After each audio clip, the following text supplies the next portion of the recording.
Let's take it further. At least 4 Africa's central banks took interest rate decisions this week.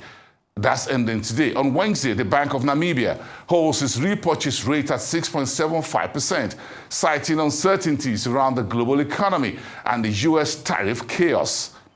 Here are excerpts from the Central Bank Governor's post-monetary policy meeting briefing.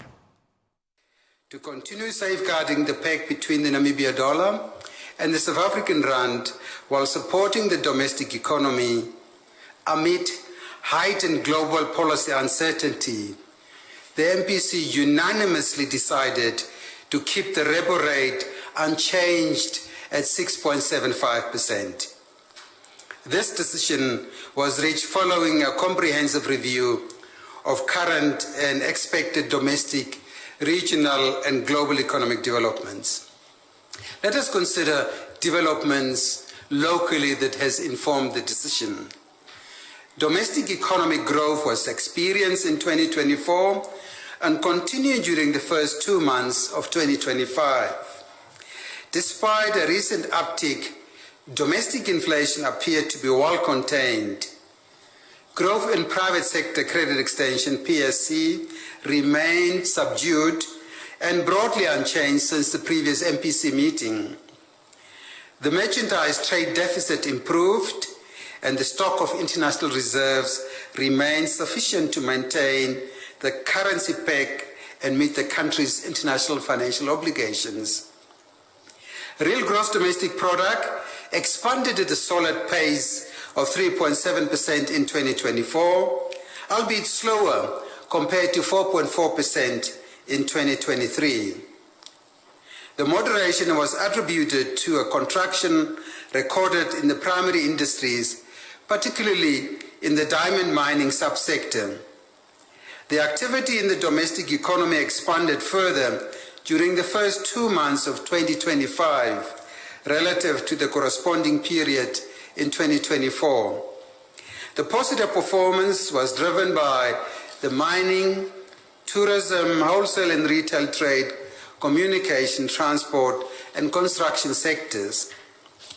Real gross domestic product growth for 2025 is estimated to be around 3.5% to 4%, slightly weaker compared to the forecast we gave you during the previous MPC meeting. Downside risks to the outlook have intensified, primarily driven by elevated global policy uncertainty and escalating trade wars. Other notable external risks include geopolitical tensions and the sustained depressed international diamond prices. Internally, delays in the upgrading and rehabilitation of infrastructure, challenges following the recent rain-induced damage, the outbreaks of animal health diseases, and water supply interruptions, particularly in coastal towns, may pose downside risks to the domestic outlook. Inflation in Namibia averaged 3.7% during the first quarter of 2025, relative to 5% in the corresponding period in 2024. The slowdown in inflation was primarily ascribed to lower housing and transport inflation. However, the domestic disinflationary process has started reversing since the last MPC meeting. Inflation edged up to 4.2% in March 2025 compared to 3.2% recorded in January 2025. Driven by housing, food, transport, and alcoholic beverages. Looking ahead, the average inflation forecasts for both 2025 and 2026 have been revised upwards to 4.2% and 4.5% respectively, compared to previous forecasts of 4% and 4.4%.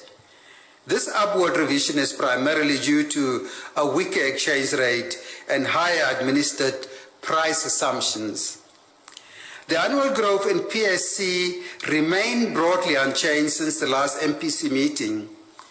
Private sector credit extension growth stood at 3.9% in February 2025, fractionally lower than the 4% registered in December 2024, primarily ascribed to weak demand for credit by households. However, private sector credit extension growth averaged 4% during the first 2 months of 2025, notably higher compared to 2% in the same period in 2024, due to increased demand from businesses, especially in the category of other loans and advances.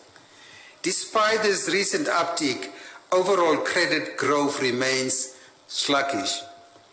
Namibia's merchandise trade deficit narrowed to 2.9% by 2.9% to 4.6 billion Namibia dollars during the first 2 months of 2025.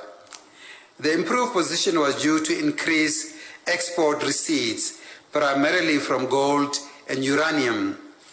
However, this gain was partially offset by the rise in import payments, especially in the categories of machinery and consumer goods.